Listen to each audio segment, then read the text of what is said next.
Hey guys, welcome back to the channel. Today we have something a little bit different for you. Hopefully you like it. We are going to do a little Q&A session today from comments that we get on our YouTube videos, on our Instagram and Facebook channels as well. And recently you may have seen we just posted in the community tab on YouTube a little question. Just wondering what you guys want to know from us about holsters, EDC stuff, Tier 1 Concealed as a company, whatever. We're going to go through some of those questions that we received and hopefully give you guys some good answers and some good insights on what's going on here at Tier 1 Concealed. So we have Miles with us and Colin. Hopefully we'll get you guys some good answers. Okay, so one of the most common questions we get, and we get this all the time, and we've actually made videos on it, and if you've seen them, you know that the answer changes. But the question is, what is our favorite pistol setup and why? For me, I guess I'll go first. It's what I'm carrying today is my favorite setup. It happens to be an AXIS Elite pink with a ZevTech OZ9 V2 Combat, which is all FDE, and I have a Trijicon SRO red dot on there, the 1 MOA. I love the 1 MOA dot size. I think it is the best for my situation. I love this gun. I don't know if it's like my all-time favorite setup, but it's what I'm carrying today. I'll switch them out. You know, I'll carry different Glocks or different OZ9s from time to time, but this is what I have today. Occasionally I'll carry 2011. This is a full size, so nobody is concerned. Unloaded pistol. This is a full size, but I do like the Glock 34 length pistols. Any 5-inch gun, any long slide gun, I am a big fan of, as long as it shoots well and can mount a red dot. So what do you guys carry? I'm currently carrying my Glock 45 done by Langdon in an AXIS Elite. I love this gun, and I've loved it for, I don't know, as long as you've had it. It's been a while. You've never not loved that gun. Yeah, really, really, really love this gun, which is why the transition potentially to this new carry comp from Smith & Wesson has been so difficult. I really, really like this gun, and maybe I probably shoot it a little bit better. I think that's probably the case. Yeah, both of those are pretty sweet. Langdon, some of you might not know, they also do custom Glocks. We all have some experience with their custom Glocks, and they're pretty sick. But also that new M&P is... Does also have a Radian comp on it, and the Audemars Guard, which that's actually takes an already nice gun to really nice. That's actually a good point, because that really kind of like it brought that gun home for me. Like, this is my favorite setup. It certainly makes these two guns more comparable because they're both comped. Yes. Yep. That's a very good point. That Radian comp is me and it worked good together. This is the gun I got the 3.7s with. That's a big deal. Yeah, shout out to the 3.7s drill. If you don't know what that is, check out our website. It's a drill challenge that we made like 7, maybe almost 8 years ago. Probably 7 years ago. Yeah. Yeah, we had challenge coins. We had 100 of them. We awarded all those, and then we made patches. So if you can shoot it clean and prove it on video, we'll send you a challenge patch. So check out our website under the T1C drills. Check out the instructions. Those are the important part. Yes, and I stand by it. Not a single drill has been more difficult than the 3.7s for me in the scope of its one stage. Yeah. Like Donovan's standards, I've never passed clean, like all the way through in front of him and whatever to earn a coin, but it's several stages. For any single stage, the 3.7s is by far the hardest, in my opinion, that I've tried. Okay. Yeah, it's a hard one, so you should try it.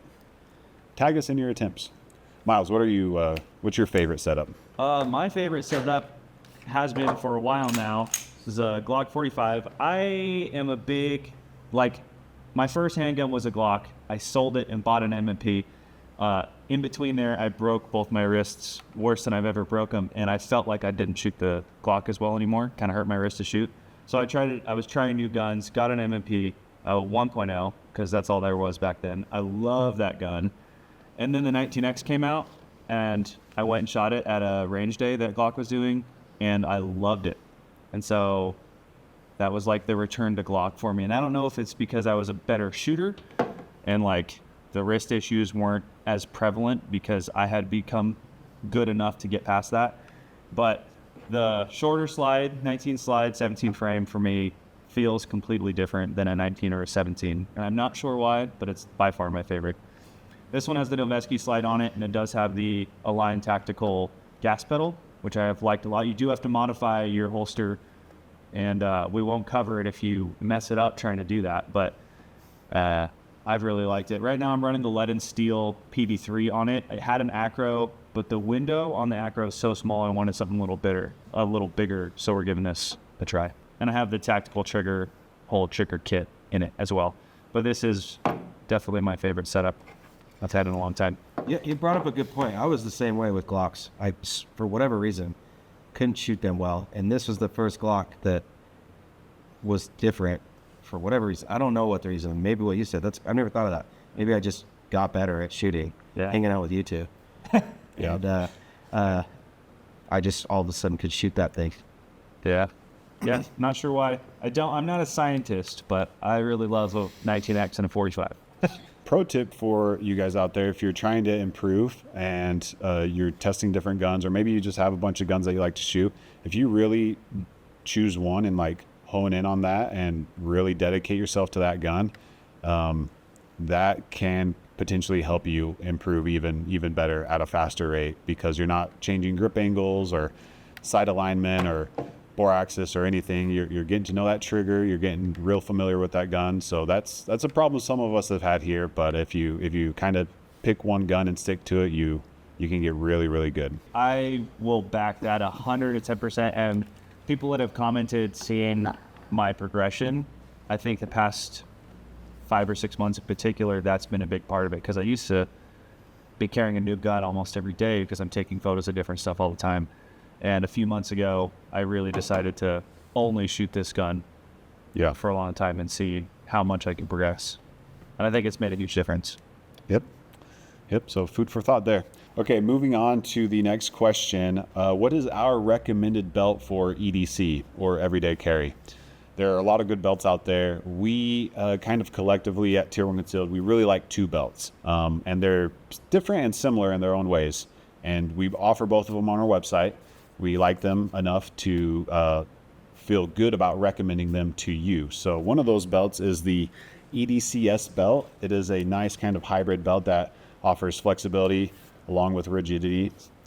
This is a collab belt we made with Hunter Constantine, and it's a very nice belt if you're searching for that comfort aspect, but half of the belt is still rigid enough to carry a firearm there.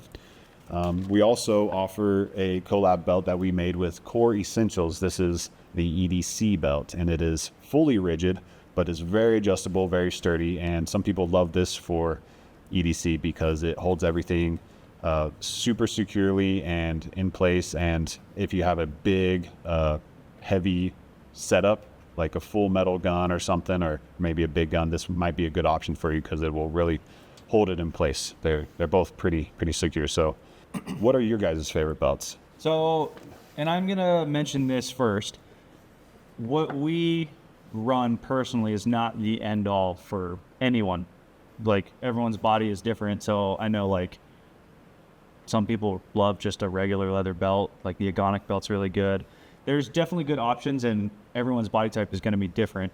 And I am a good example of that, because I love this belt, but probably 2 or 3 months out of every year, I can't wear it because it's too thick and I've hurt my back. So I run this belt.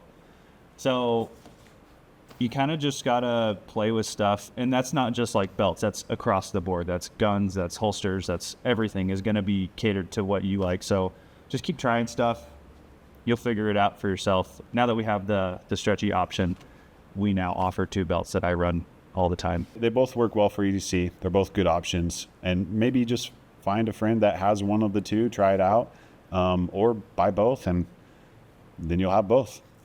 Yeah, for me, this is the belt I carry every day for my everyday life carry. But if we're doing like a pretty big range day or something, I prefer this one, like for running drills and stuff. This is more comfortable. This is a more utility belt. Like, it's going to keep your gun a lot more secure. And the biggest thing for me is a consistent draw with this belt. It's always right where I left it. Yeah. And it's always where those reps, like my muscle memory is Whereas, and this belt does a good job of that, especially considering half of it being stretchy. But this just gives you that slight edge in terms of consistency.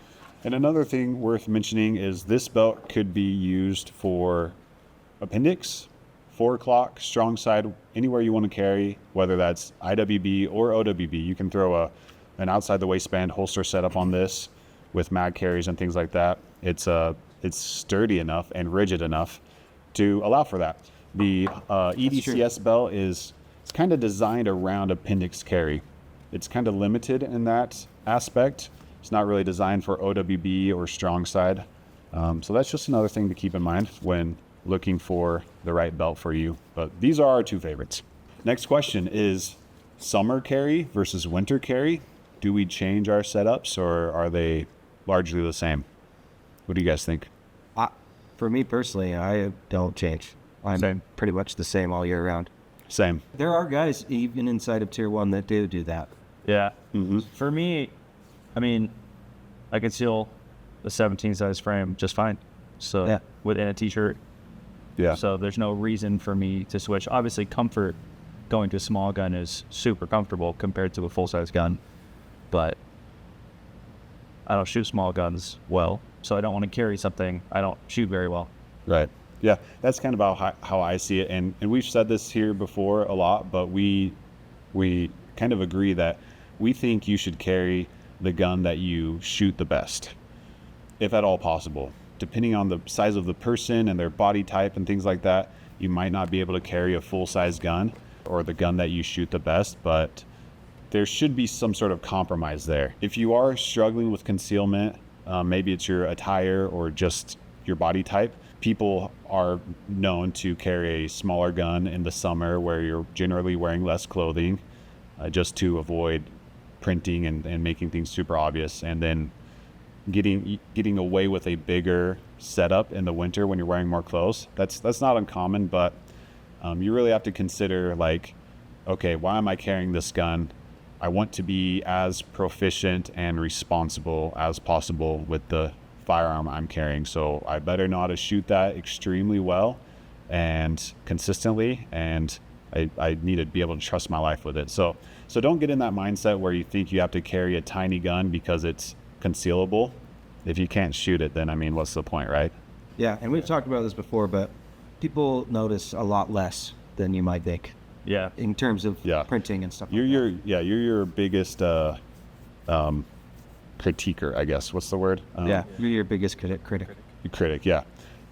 You'll notice yourself printing more than most other people, and largely people aren't looking at you as much as you may think. So Yeah, and the people who do notice are probably like, nice. yeah, there are other people carrying the same gun. Yeah, and another thing we mentioned a lot in this same vein is that you don't want to make a bad situation worse because you're not prepared or good enough. So carrying a gun that's too small and you don't shoot well, you potentially shoot someone in the background because you missed your shot. Definitely makes a bad situation worse. Yeah. Don't be that guy. Okay, moving on. What is our competition gun and holster and belt setup? It's a great question. I compete. These guys have competed in USPSA before. It's nothing we all do regularly. I'm probably a little bit more regular than some of the other guys here, but I don't have my competition setup with me. But I can tell you, I carry a Tier 1 concealed holster and a Core Essentials battle belt. So it's not it's not the belt, our EDC belt that we offer. It's a thicker, kind of more robust belt. 2-inch. I think it's 2-inch, yeah. And it works great. I've used it in the tactical games and in USPSA. Works really well. For the holster, I'll use an Optio or a Centurion holster.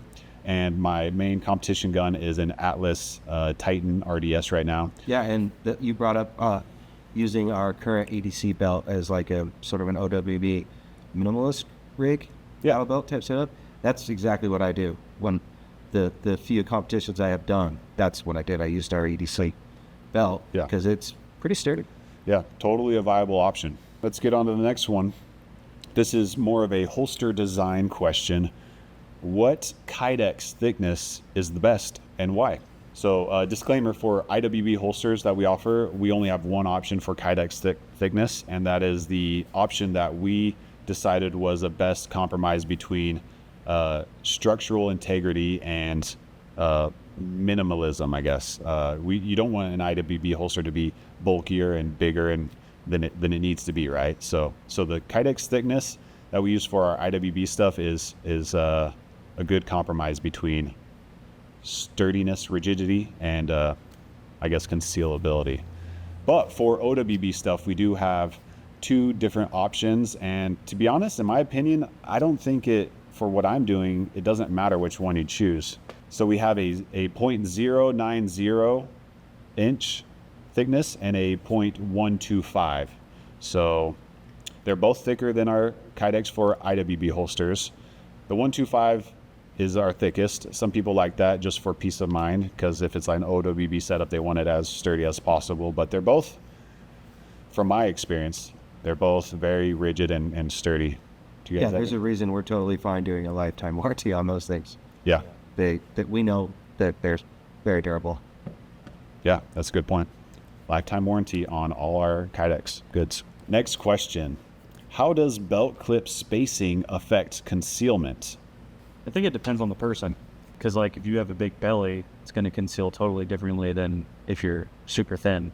It also probably depends heavily on the belt. Yeah. If you're running a belt with a buckle in the middle, you obviously can't do a tight spread. Yeah, so there's multiple variables here, and that's one of the reasons we offer so many different holster models. So if we're thinking about holsters that we offer that have an attached spare magazine, we offer, I believe, 6 different holster models for that specifically. Our OG AGIS holster and our AXIS Slim. Then we have the AGIS Elite and the AXIS Elite. And then we also have the new Apex holster. And we also have the MSP Flex holster. So all 6 of those have an attached spare mag, but you'll notice the clip spacing can be different on all of those. We have the Aegis holster, which is overall the widest footprint, and that could potentially work better as far as concealment for certain individuals. There's no real right or wrong answer. Different body types require different setups. One thing you could kind of base your thought process off of is the wider the space, the more stable your gun's going to be. Yep. Which is one of the reasons we have the Xiphos V2, for example, great holster, but we wanted to be able to add that extra gap for stability, which is what you get with the Xiphos Elite. Mm-hmm.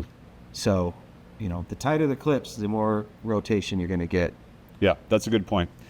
And with the Xiphos Elite, there are multiple options for belt clip setups there. You can keep it wide like how it comes, and that has some flex to it. But if you want to try it narrower, you can pop off the shock cord and move the belt clip in 1 or 2 spaces. So a lot of our holsters are kind of modular like that. And so belt clip spacing in and of itself doesn't exactly affect concealment a ton, but it's more the overall picture with what holster works best for you. And you want the holster to work with itself, so we have the concealment claw on one end and the concealment ridge on the other on our like AXIS Elite holsters, and those work together to provide concealment on both sides and kind of contour to your body. So there's a lot of things going on with concealment there, which is kind of why on the MSP the clip is sort of canted just ever so slightly. Yeah, when it's on this, when both clips are on the holster. So what he's talking about is these clips work in conjunction with your belt and this concealment claw here. So you'll notice that this clip is angled like this instead of straight in line with the other belt clip, and that allows for the concealment claw to pull the grip of your gun into your body and kind of work along with the natural curvature of your body. So the holster is not binding on itself, and it's not like preventing itself from doing its job. That's why we angle that on this particular holster. Yeah, with any holster that has the mag carrier attached, you want to take full advantage of the fulcrum here so that it follows the contour of your body, which is what we're always trying to do. Yeah. So hopefully that answered your question to a certain extent. Here's a good question. How did we choose the mag angle for our holsters? Our main kind of flagship holsters were were largely designed before we started working here, but just knowing the company, knowing the people in charge of R&D and holster design and things like that, they're shooters. They're very, very good, proficient shooters, and they've been running these things and testing these things for years and years. And I think they wanted to come up with an angle that was a good compromise of ergonomics as well as concealment for your average user. We didn't want anything that was too aggressively angled, like a competition setup, for example, because that makes the overall setup wider and some people might not like it. But we also didn't make it perfectly vertical because that is less ergonomic to draw the spare mag on a reload. So it's kind of like a happy in between there. But if you've seen our Apex holster, which we just released this year, that has an adjustable spare mag carrier. So you can change the ride height, the cant, the angle. You can put it wherever you want it to be. So that's a cool option if you want to get a more aggressive angle. A lot of people that are running competitions from concealment are using this holster because you can pop that holster up or the spare mag carrier up higher and angle it more, so your reloads are super consistent and more like an OWB reload. Yeah, then when they're done, they can throw it back down for carry. Yeah, we incorporated our easy adjust system in there, so it's super fast to adjust that ride height. That's a good option if you want to be able to adjust your spare mag carrier. But for the rest of our holsters that have a spare mag carrier attached, it's a pretty good angle and setup for most people. Can we do a video on our medkits? Oh, Yes. we have. We did a pretty extensive medical video that maybe wasn't specific to our kits at the time, but it covers a lot of the same stuff. Yeah. But we also have done some specific shorter videos. Maybe we need to do a long deep dive into every single med kit. Yeah, in fact, that video with We did that one with Nielsen Training and Consulting. that video was sort of the inspiration for our kit. So a lot of the stuff we talk about in that video is what's in our kit. Namely, in the range, like you're going to be using a gun specific one, there's 2 tourniquets, there's a big talking point from Todd Nielsen in that video about having 2 tourniquets and why it's important. Same with the chest seals. Most kits don't come with 2 chest seals. And as he said in that video, there's usually an entrance and an exit wound. Yeah. Which is why Both sides. we incorporate 2. That is in all of the kits, except for the micro, I think. Red baby. Yeah. So check out the website. Do we have 4 different medkit options? Yeah, I think that's right. They're all from Trauma Pack. So also check out Trauma Pack. They put out a lot of really good information on their Instagram, and that's who we collabed with to make our medkits. Like I said, there's 4 different sizes, and you can read the descriptions on the website and see what's all included in those, but they're very well thought out, and I think they're very, very high quality, very good medkits. The guys over at Trauma Pack know their stuff. Yeah. Big time. Yeah, for sure. Sometimes I'm like, I have no idea what you're talking about. To answer your question, yes, we can do another video, and I think we should do one that's more specific to our kits, potentially, and give you guys a better look at the uses and what's included and everything. So Yeah, one quick comment going on you making the comment about sometimes I'm like, I have no idea what you're talking about. Don't be the guy that gives medical attention that you have no business giving and potentially make something worse. It's no different than guns. Train and work with what you know. I'm not stabbing a decompression needle in anyone's chest anytime soon. I know that about myself. So don't treat medical any different than you do the gun itself. Train with it. Know what you're doing. yeah, it's an easy way to make a situation worse. Can you tell we did the mistakes video recently? This is a fun question. Is there a potential of us collaborating with a gun manufacturer, light manufacturer, or red dot manufacturer, etc., to make kind of a package deal where you get a gun, holster, weapon light, red dot, everything ready to go out the door? It's a cool idea. And Yeah. we've thought about that. There are some logistical hurdles that we'd have to get over. And probably the biggest thing, keep in mind, is there are a million gun making models out there. Same with red dots and lights and holster options. So there's a lot of choices to be made just to make one package. So that's probably the main reason why we haven't done anything like that. Yeah, I think people might be surprised at the variety of holster configurations that we make. It's not as heavy in one court as people might think. Yeah. Yeah. And yeah, And one thing they don't think about either is, this is a little off topic, but in the court of like variety, if one new light comes out that we choose to support, you have to make that for every gun we offer. So it's not like and every holster. yeah, it's not like a super small task. They're pretty big hurdles to get over. So We're trying though. We're trying. Yeah. We are aware of like the new guns and the new lights and things that are coming out. And we are trying to do our best to stay on top of that as far as holster production. But like they mentioned, we make a lot of different holster models, and there's a lot of different options that have to be considered. So we're trying to keep up as best we can, but the potential of collabing with a gun maker and, different options, that's not totally off the table. It might be something to think about. It's been And talked about before. yeah, so maybe stay tuned. Something like that may come about. Who knows? And just because we're not making your configuration right now, doesn't mean we're not listening. yeah, There's like we said, there's a lot. Yeah. And And along those same lines, we got another question asking about making holsters for newer gun models. For example, the Staccato CS 2024 edition. They changed some things from their previous models, but we actually just added that recently. So check out our website, and we now offer the Staccato CS 2024 on our Elite holsters and the Apex holster, and probably some other ones too. yeah, that reminds me, this kind of goes for both of those questions. And the carry comp right here is a perfect example. This is their aluminum frame that they had with their what do they call that gun?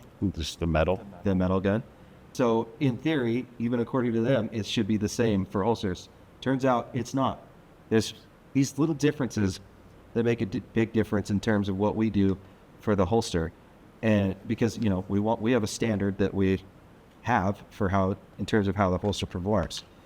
So even when the manufacturers may say that it should be the same dimensions and stuff, it's not always the case. And we have to basically create new molds. And especially in the fitment side of things, because we actually do different things, even if it's the same mold for like two separate guns. The fitment might be different, the way they, adjust the hardware and stuff like that. There's a lot of things that most people don't consider or don't think about, and there's no reason to even question it. But if you have any questions or if you're wondering if we support your holster model, the easiest thing to do is just run over to our website and start building out a holster. Be sure to select dominant hand if you're right-handed or left-handed, because those options sometimes change. So pick that first, and then try to find your gun make and model. And if you're unsure about any of the selections, feel free to give us a call. Customer service is awesome. They're here Monday through Friday during normal business hours. So give them a call. They will be happy to answer your questions. You can also shoot us a DM on Instagram Or chat on the website. yeah, or we have a live chat feature as well on the website. So if you have any questions, don't hesitate to reach out. Our customer support team is awesome, and we will get your questions answered as fast as we can. yeah. And the two most important things I think you said that people should have in mind is the website is up to date. So if it's not on the website, we don't make it. We're still in the process or haven't touched on that yet. And that as you populate options, the selections change underneath based on what you're choosing.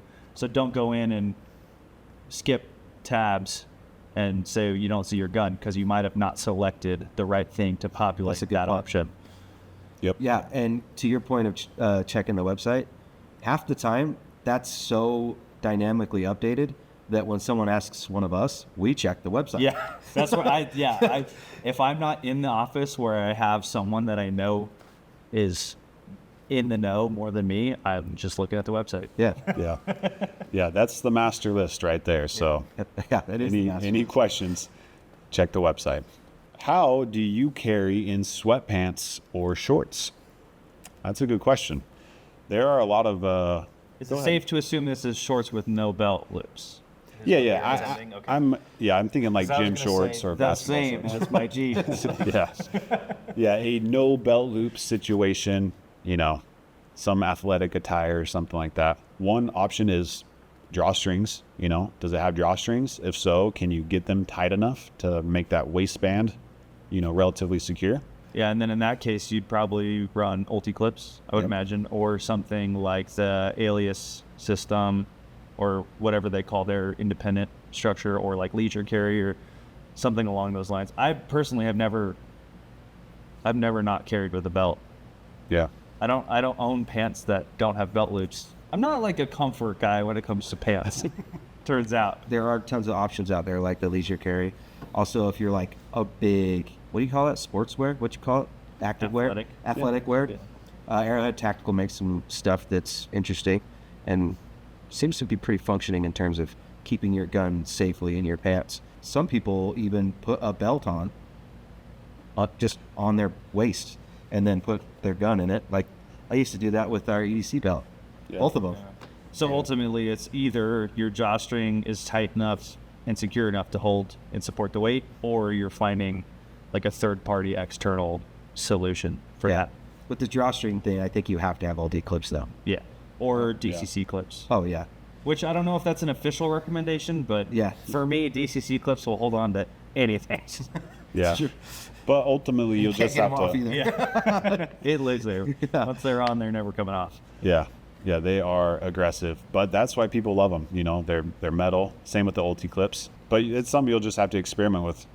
For me personally, the drawstring thing works fine with the easy adjust clips, but I'm not recommending you to do that. I've done that in the past, and it's worked totally fine. And I've done some dry fire in my home with it, and it's fine. But yeah, there's lots of options out there. Okay, kind of along those same lines, we mentioned Neomag in the last question. We got another question asking why don't we collab with Neomag and use the Alias system? Well, we do already. Many of you might not know, but we offer the Alias system on our website. We've been selling it for a while, and we're good friends with the Neomag guys. We support them, and we enjoy them. They're great guys. They make some good products. So if you're interested, go to the accessory tabs on our website, and you'll find the Alias system there. You can buy that with your holster or standalone, however you want. Okay, this next question is one we've gotten quite a bit. It's about our new Apex holster, and that is, will we ever sell the Apex spare magazine and panel separately? What's your answer, Colin? It's not a hard pass. It's not currently an option, and maybe not in the near future, because this comes back to the production processes that we have. If we did that, we would have to create a separate production line just for that. It's not something that we're equipped for right now. And two, like I know a lot of you already have holsters and you just want to attach the new thing to the old. But aside from like logistical issues on like pairing that with something or the production line stuff, we don't want to not be able to offer the whole system because we're always sold out of the parts for it. So for a lot of reasons, right now at least, it just makes sense to sell it as a full package. And moving forward, that's what we're going to do, at least for the next little bit. I don't know what we might do down the road. We're always trying to make stuff better. Yeah, but and also as it works with the And by we, I mean the awesome guys over at production. yeah Yeah. it also just works together as a whole package the best. We have seen and we have experimented this on our own too. We have used that spare mag and panel on different holster models, and you can get it to work on a lot of different setups. But as it comes, the full setup, that's the optimal situation. That's as designed. Everything works together smoothly. So Yeah, I think that ties into a comment you made earlier about the standards we have for products we send out. If you are just trying to, anyone can do anything. I can go drill 5 holes, 4 holes, whatever, in something and shot cord it to an AXIS Elite. anyone can make whatever they want, work with whatever they want. But if it's officially coming from us, the standard it has to be at is a little higher. And so we don't want to introduce like we don't want to ruin an existing excellent ecosystem to potentially create lots of problems in weird wildcat ecosystems. Well said. Yeah. Well said. Yeah. So short answer, we're not selling them individually right now, potentially in the future, but hopefully you understand why now. Moving on. When is the next range day at Defender Ranch? Well, for us, it's every other week. Yeah. Yeah. Next week. Yeah. Yeah, we'll be up there next week. There is an event next week. By the time you see this video, that will already be in the past, but that is the .1 Tactics JJ Rukaza class that we're hosting up there. It's a 3-day class, amazing instruction. I'm sure you guys know Donovan Moore and JJ Rukaza, both phenomenal shooters and phenomenal instructors. That class sells out fast, and For good reason. yeah. That's one of the coolest classes that happens at the range training. Yeah. Yeah. Especially because those two things you said are different. Phenomenal shooters don't necessarily mean they're phenomenal instructors, yeah. and they are both. So when you can find someone that can do both, hold on to them, you know? We host shooting classes and courses up at Defender Ranch from time to time, and those generally sell out pretty quick. Every class that we have still on the schedule for this year is full. We're not sure if anything will be added at this point for 2024. But as far as content creation, we go up there every other week. But then also we have classes up there from time to time. Yeah, and there is also like I'm not going to say a limited window because you can run classes through the winter. And if you want like some super harsh environment winter classes, let us know in the comments because that's what you'll get 6 months out of the year. So it's not necessarily a year-round accessible facility. Sometimes like you got to plow and snowmobile to get to certain parts of the ranch. So it does limit the time we can use up there. It makes for fun content filming. Yeah. So just follow along Tier 1 Concealed and Defender Ranch on social media and, you know, see what's coming up. This is a question we've addressed in the past many times, but it still gets asked from time to time. That is, can I take the spare mag carrier off of my AXIS Elite or AXIS Slim holster?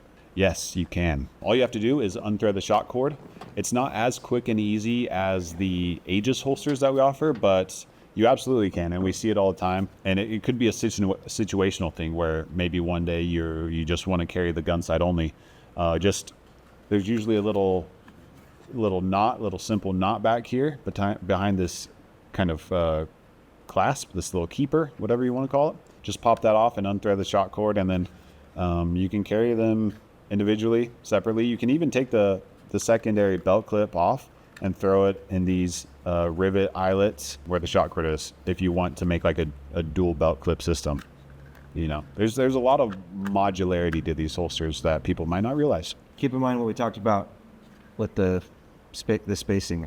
If you're going to run one clip on this thing, Yeah, it's not going to be not going to be the most consistent draw. it's not going to be as like stable side to side, though doable, you know. Even Oh, definitely doable. Further than that, for me, the spare mag, I much prefer carrying a spare mag because I think it balances the whole setup. Yep.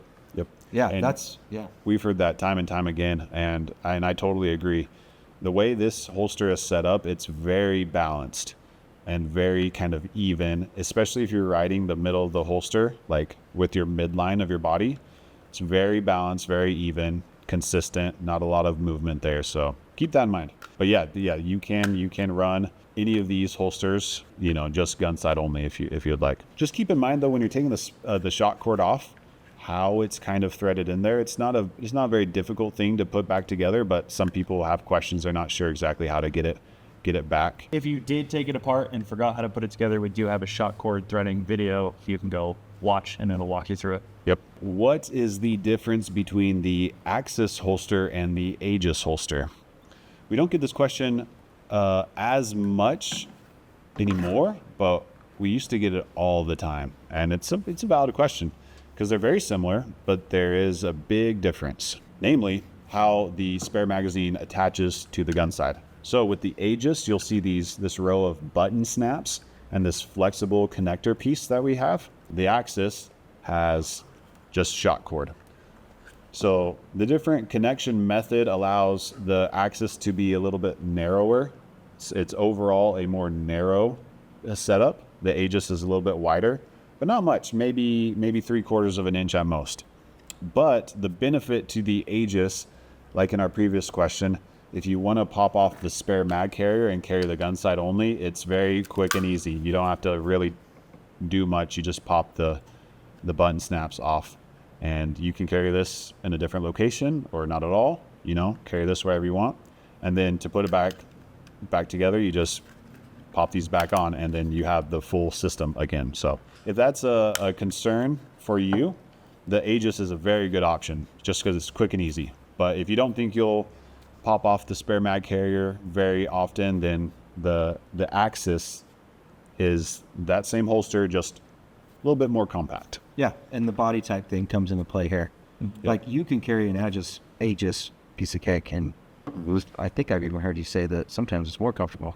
Yeah, I have carried the Aegis quite a bit, and I think in my situation, I'm a fairly large individual and I'm kind of wide, so I think that doesn't hurt me personally at all. Very concealable. Okay, what is the difference between the Elite and the Slim? So going back to the AXIS holsters, the AXIS Slim, this was actually our second generation of the original AXIS holster that we came out long time ago. We don't offer it anymore, but we just made some improvements on our original shot cord flexible holster, and that created the AXIS Slim. We redesigned it and improved some things and made some tweaks to make it more structurally sound, a little bit more durable, and overall a little bit smaller, a little bit more compact. And that is where we got the AXIS Elite. Yeah, I think that's an important thing because at least I hear that a lot. That the word slim can be confusing for people. They think it's smaller. And it's because there was a previous AXIS, and this was the slimmer version of that, and we discontinued it because it was no longer relevant. So maybe put in the comments if you think we should drop Slim off the name of this eventually. Yeah.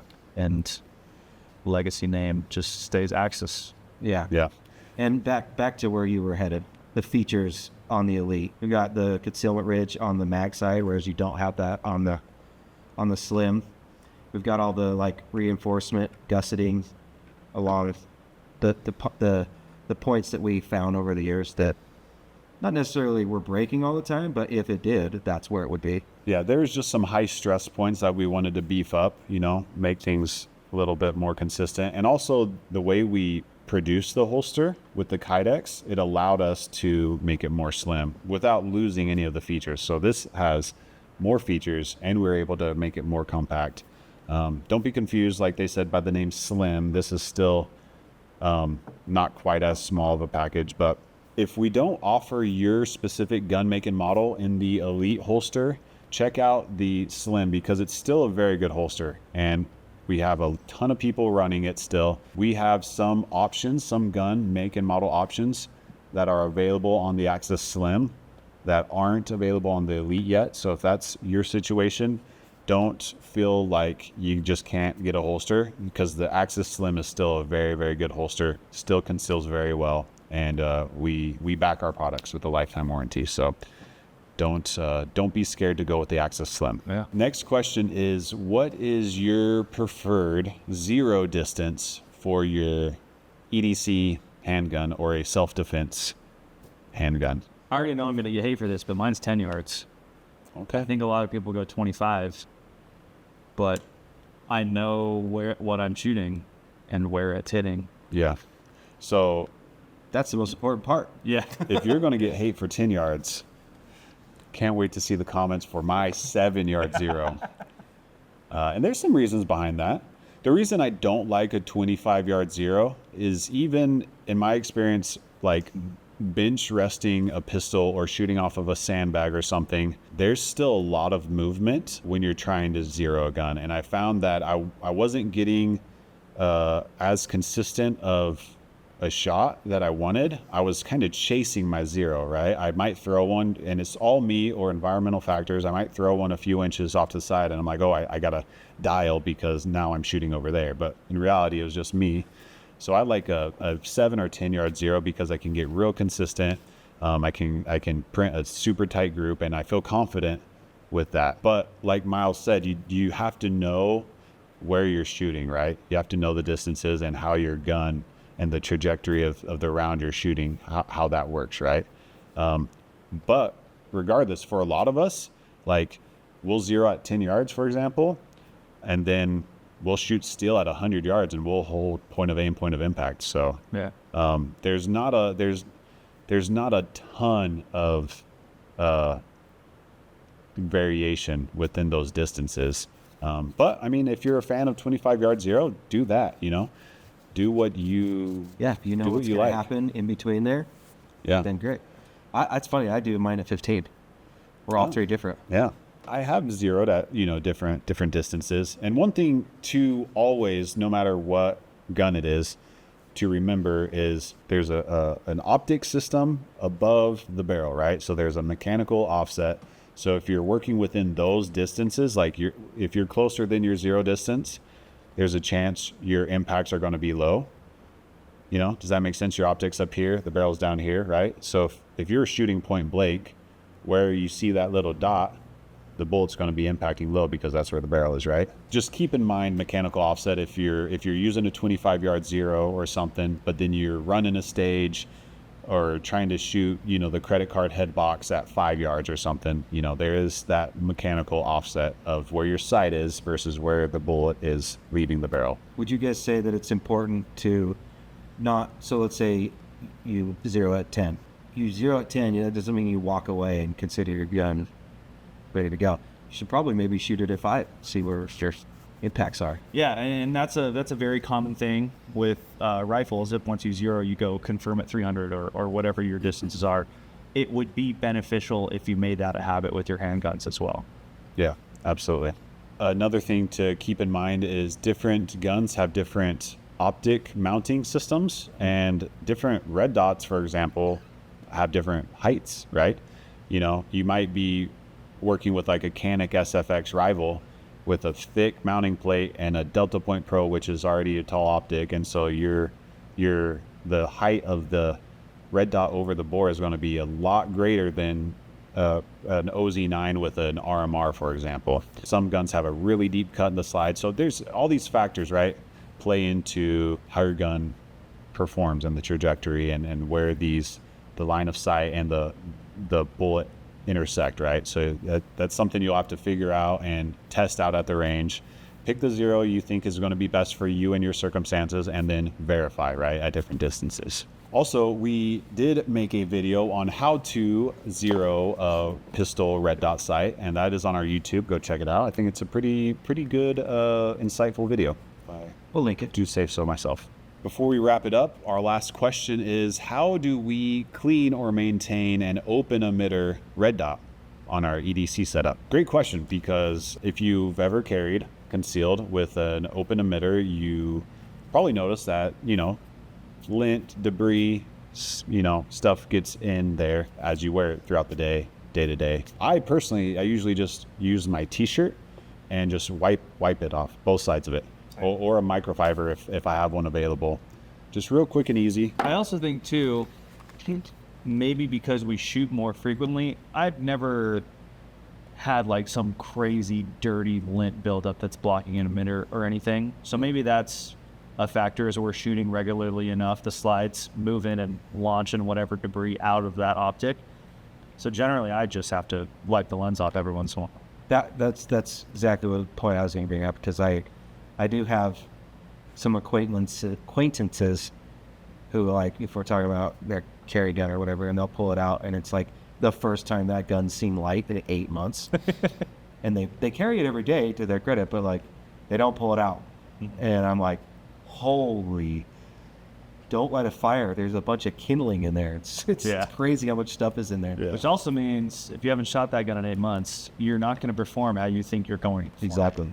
Shooting is a training matters. Shooting is a diminishable skill, and if you don't stay on top of it, you'll lose it. Yeah. Gosh, do I know that. So ideally, you will be using your firearm for dry fire, for live fire practice regularly and consistently enough that that shouldn't be an issue. And also, just when you put your holster on in the morning and you're checking your gun, checking your rounds, making sure the gun's piped, making sure your red dot's on and still functioning, and the brightness is the correct brightness that you want it, you should obviously look at the window. And if it's obstructed with anything, take care of it, right? You know, before you leave your house, make sure your setup that you are trusting your life to is functioning the way that it should. So I guess if you're doing that stuff as like a core habit, your red dot will never be dirty. Yeah, because you'll just naturally clean it. I'm in the same boat. Like every time I put my gun on, granted, I run closed emitter for the past year or so. I just wipe both front and back with my shirt right after I put it in, and that's all I do. If this question is more about like you shoot an M&P that has the little loaded chamber check spot right in front of where your red dot is and your glass is filthy, I think it's called Paragon, the company. yeah. There's like they make light cleaners, lens cleaners. Like there are some really good cleaners that are solvents that aren't going to ruin the coatings on the lens. So I would use something like that. I use Paragon for my lights. I haven't had to use one on an optic yet, but I have some of the wipes for it. So, And I guess another thing you could do is you probably have Q-tips around, you know, if you have something in there and it's kind of hard to get down in there, you know, use your Q-tip, wipe it out. But I did that yesterday in your office because Yeah. he has Q-tips in his office. yeah, that's why I thought of it. So I guess, yeah, the take home there is just maintain your stuff and always be checking it and making sure it's functioning and everything is good to go. It's just a good habit to be in. I personally like to, when I get ready for the day and I'm wearing the clothes that I'm leaving the house in, making sure I can draw. My draw stroke is good. I can access that firearm. You know, my sight presentation is where I know it needs to be. The dots functioning, and you know, you got the right ammo in there. You know, just a simple routine that is a good idea to make sure you're on top of things. I think that about wraps it up for today. We had some good questions in there, and I always enjoyed talking with the boys here about different things that, you know, are about holsters and EDC and stuff. We learn a lot from each other and our experiences. Yeah, I didn't know we all zeroed at different zeros. Yeah, we shoot together all the time. Yeah. But, okay, so as usual, let us know your thoughts in the comment section. Do you like this kind of Q&A video? If you guys do, we are more than happy to keep putting these out once in a while and answering common questions. Let us know your questions also. We drop don't those in the comments. Yeah, we don't have all the knowledge, but we do have a lot of experience in the holster and firearm space, so we can help you out with a lot of things, hopefully. As always, stay safe, stay strapped, and don't be a liability. We'll catch you next time. Get it, Miles. Get it. Oh.